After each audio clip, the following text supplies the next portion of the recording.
operasyon dito sa Baguio pagkatapos ma-ambush at ma-hostage ang isang bus at ilang pang mga sasakyan na galing Maynila na papunta sana sa isang konbensyon. Patuloy naman ang negosasyon habang Muntik talaga. Sino kaya yung mga nang-hostage na yun? Nadami pa pati sila Bani, oh. Naku, sana talaga walang mangyari sa kanilang masama. Huwag kang mag-alala. Yakang-yaka ni Elias yun. Kayang-kaya niyang patumbahin lahat yan. Uy, bakit? Anong tingin mo kay Elias? Superhero?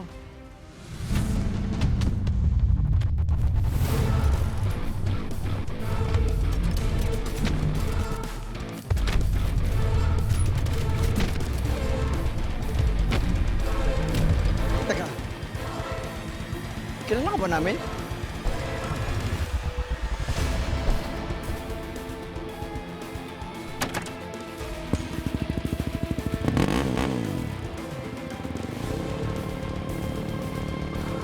Salamat!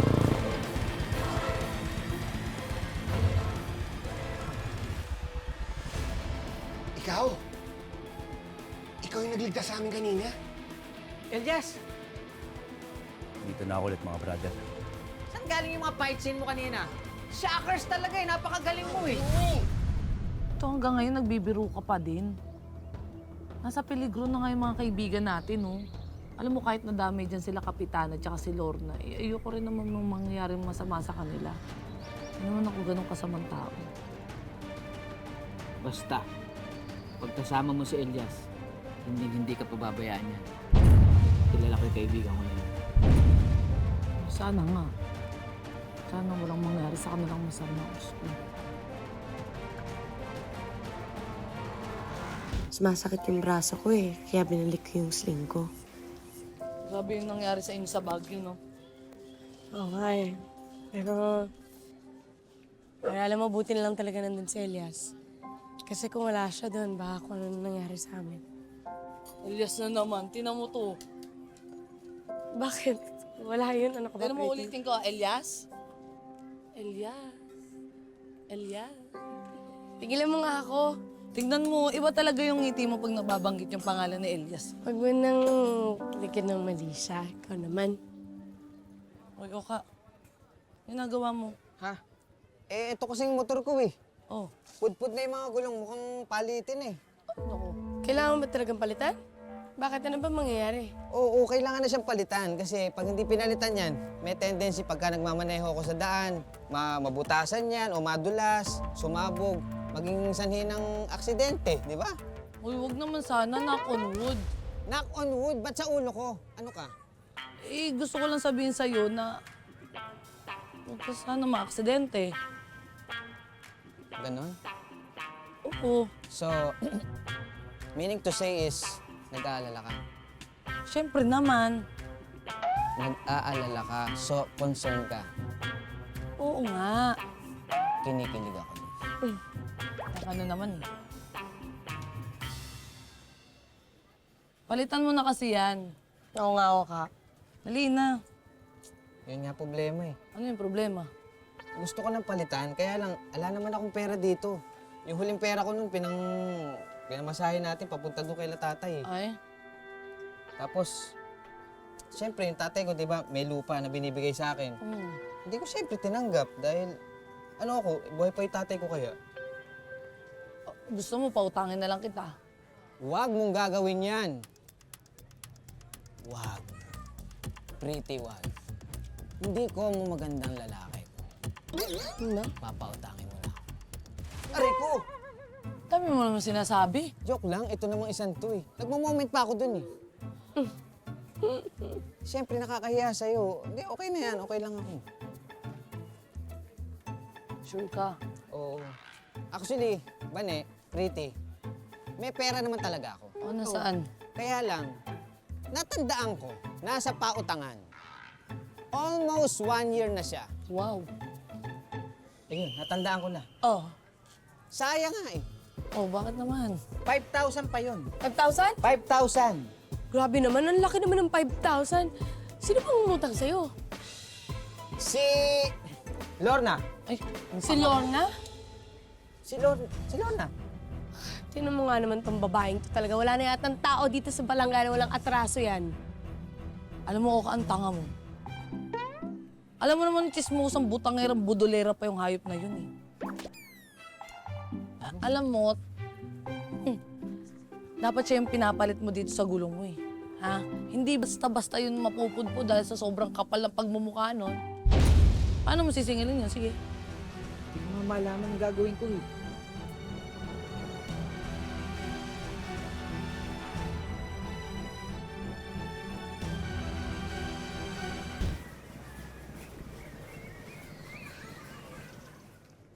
Pretty, ano ba yan? Talaga bang kailangan pa yan? Oo naman. Hindi ako sanay sa ganyan pa arte-arte sa kulko.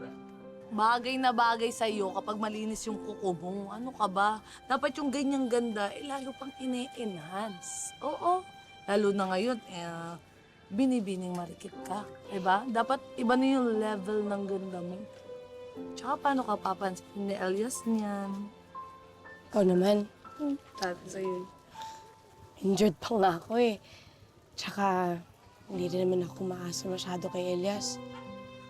Pretty, alam ko naman sa puso ni Elias na hindi pa siya handa magmahal ulit eh. Ito naman, di ba sinabi mo, lumingon. Di ba? Oh, si Lord na nagdesisyon. Kaya lumaban ka, girl. Laban lang, bane? Laban.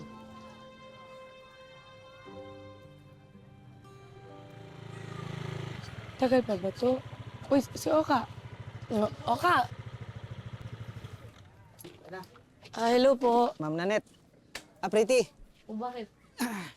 Sinabay ko na si Nanette. Meron daw sa'yo kailangan kakausapin ka daw. Ano yun? Baka kailangan nyo pa naman gugupit dun sa salon. Pwede mo kong ipasok? Ay, pasensya na ho kasi hindi pa ho namin kailangan ng trabahante. Medyo puno pa ho kami. Ganun ba? Kailangan ko kasi ng regular na trabaho. Baka kasi mapalis kami doon sa inuupahan namin. Hindi kasi ako nakamabayad na maayos. Sige, ganito na lang ho. Bigyan na lang kita ng racket. Once a week, tuwing Friday, kasi yun yung day off nung hair cutter namin. Ikaw na lang muna pumalit sa kanya. Tapos, kung ano yung ibabayad nung customer, yun na lang yung direktang sahod mo. Talaga ba? Ayun na lang. Naku, maraming salamat, Pretty Ang bait-bait mo talaga.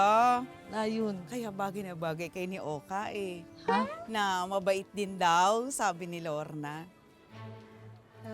Lorna? Si Lorna? Ay, wait lang ho Una sa lahat, hindi ko jowa to. Pangalawa, sinabi ni Lorna mabait si Oka. Ay, imposible yun. Walang ibang lumalabas sa bunganga nun, kundi mga pananira lang. Tama. Ay nako, eto na nga. Oh, Bilang tinulungan mo ko, may sasabihin ako sa yung chismis. At ito ang latest. Yan. Inayusan ko ng buhok si Lorna. Nagpariban. Nagpa-reband si Lorna. Si Lorna mismo? Oka, di ba sinabi niya sa'yo wala siyang pera kaya hindi siya makapagbayad ng utang? Nagpapareband. Nako, Kapal ng mukha hindi talaga. totoo yan, Bani. Wala talaga siyang plano magbayad kay Oka dahil tumigil yan ng paniningil to. Ayos ah. Ganon. Ano yung sabi niya? Hindi ba siya makapal talaga ang mukha? Yun talaga ang strategy niya. Dahil sinabi niya na nangungutang siya dun sa mga mababait na tao. Yung tipong nahihiya, yung hindi mangungulit pag naniningil. Galing niya pala sa ganyan eh, no? Sige, ganito na lang. Sandali lang. May pupuntahan lang. Sandali lang. Pretty, saan ka pupunta? O ba? Hindi kay Lorna. Siyempre hindi ako papayag na ganun-ganunin kanya. Uy, concerned siya sa akin. Para kang tanga. Para kang tanga. Isang to. Hindi naman ganon. Samahan na kaya kita. Sama na rin ako sa'yo. Hindi ka naman pwede mag-isa. Samahan na kita. Bane, injured ka pa, tapos yung kabila mong kamay, hindi ko pa tapos linisan. Babalikan na lang kita dyan, ha? Okay, sama ka. Sama ako. Dapat lang, tara na. Bani, diyan muna kayo. Alam mo, ayaw ko sakit. Ingat kayo ah. Sinabi na. Oo, no?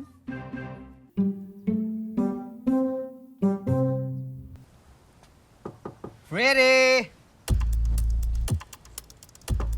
Pretty! Pretty, my friend! Pretty, Ano na naman yun, Oka? Aga mo, ha? Pretty, busy ka ba? May lakad lang ako, bibili ako sa grocery. Bakit? Wait lang. Sandali lang. Kasi ganito eh. Pwede ba mag-request? Pwede bang papugiin mo ako? Seryoso? Please. Oh, eto bang mukha na to? Maglolo ko pa sa'yo. I'm serious. Papugiin? Para kang tanga. Ba? Totoo yung sinasabi ko sa'yo. Oo nga.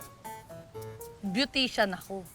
Kaya kong gumupit, kaya kong magdinis ang kuko, kaya kong mag-makeup, kayang-kaya ko lahat. Oh, yun naman pala eh. Alam mo yung hindi ko kayang gawin? Ano? Bigyan ka ng himala. Himala kailangan mo sa totoo lang eh. Alam, ang ganda mo ha. Pretty naman, nakikiusap ako sa'yo, please. Kailangan ko to eh. Pabukiin mo lang ako, sige na. Importante kasi yung araw na to eh. Ano ba meron? Eh kasi nga, meron akong date sa isang magandang dilag. Talaga, date? Sinong bulag na babae na nakipag-date sa'yo? Actually, hindi siya bulag. She were tall, dark, and beauty. She have 2 eyes, 2 ears, 1 gums, 1 lips, a kissable lips. That's why. Date pala. Sana umulan. Ano? Sana umulan. Kasi, di ba, kapag umuulan, masarap matulog, di ba? Ganun ba? Mm-mm. Ano? Sige na. Please. Sige. Sige na, tara Sige na. na. Oo Yes. na. Woo! Umpisa na natin ang operasyon. Dali lang. Anong operasyon? Tara na. Dali lang. Saan mo ko dadalhin? Tara na nga eh. Dali. Ma! Daddy! Rip! Oka, sige na, lumabas ka. Pwede na yan.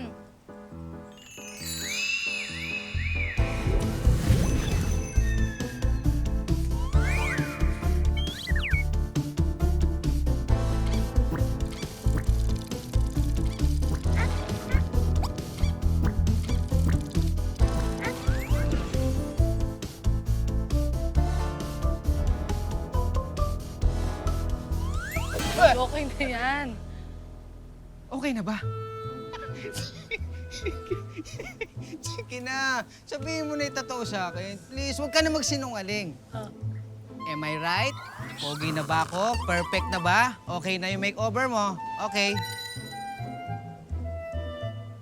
Wala eh. Todo na yan eh. Alam mo, Oka, naubos na naman na yung mga gel ko. Ubus na rin talaga yung pasensya ko. Pasensya ka na eh. Nasira nga pagiging beautician ko sa'yo. Pretty, first of all, hindi mo ako ginel. Puro blower ang ginawa mo kanina. Blower. Sorry. Wala na ako sa ulira talaga. Sige na. Ano ba itsura ko? Baka mapahiya ako sa kadate ko kasi. Ayoko nang napapahiya ako. Sige na. Wala, ganun pa din.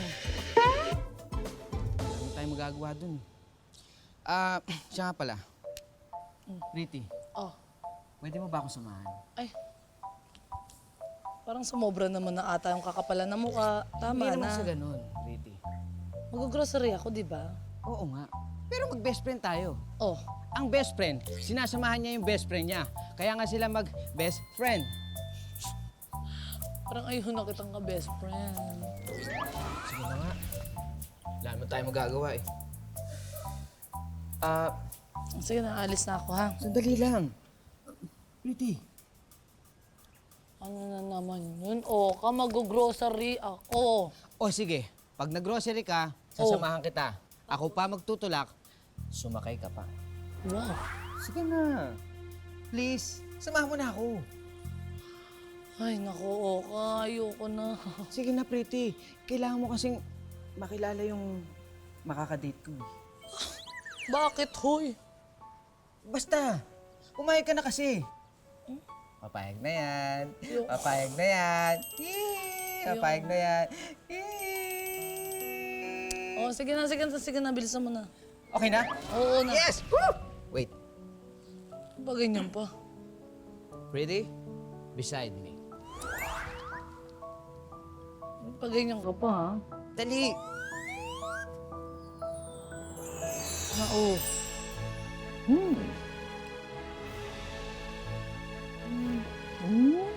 Ganda mo talaga.